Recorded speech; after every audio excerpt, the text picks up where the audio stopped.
Время побеждать. Выставка с одноименным названием, посвященная хоккею с мячом, открылась в Национальном музее Коми. В экспозиции представлены основные вехи развития этого вида спорта в нашем регионе, начиная от истории команды «Строитель» и заканчивая крупными международными турнирами, которые проходили на Сыктывкарском льду. Одним из первых редкие экспонаты увидел Павел Королев. Андрей Палев пришел защищать цвета «Строителя» в 1978 году. Играл на позициях центрального и опорного защитника, а в сезоне 92-93 года стал серебряным призером первого и последнего чемпионата СНГ. Сейчас же Андрей Палев воспитывает новое поколение хоккеистов, причем не только мальчиков. В этом году мы впервые с 1987 года набрали команду девочек. Девочки у меня первый, второй класс.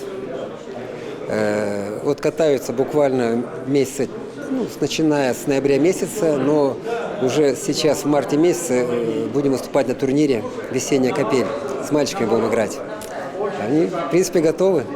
Экспонаты для выставки, можно сказать, собирали всем миром. Что-то осталось после международного турнира на призы газеты «Советская Россия». Но большое количество мячей, клюшек и кубков предоставили игроки клуба. И, конечно же, самые преданные фанаты. Собирали у любителей, у профессионалов. Вот у нас представлены очень редкие предметы 50-х годов из личной коллекции Валерия Георгиевича Осипова, который в 1958 году выступал за местную команду «Динамо». То есть это хоккейная клюшка, плетеный мяч, коньки. К слову, в этом году Сыктывкарской хоккейной дружине исполнится 75 лет. Эта выставка стала одним из подарков к юбилею «Строителя». Впрочем, на этом сюрпризы не заканчиваются. «Строителю» уже в этом году будет 75 лет. И если пройтись по витринам экспозиции, вы видите, что представлены различные экспонаты, в том числе и частных коллекций, которые у нас сохранились до нашего времени. Наша с вами задача после выставки, которую нам помог организовать Минкульт,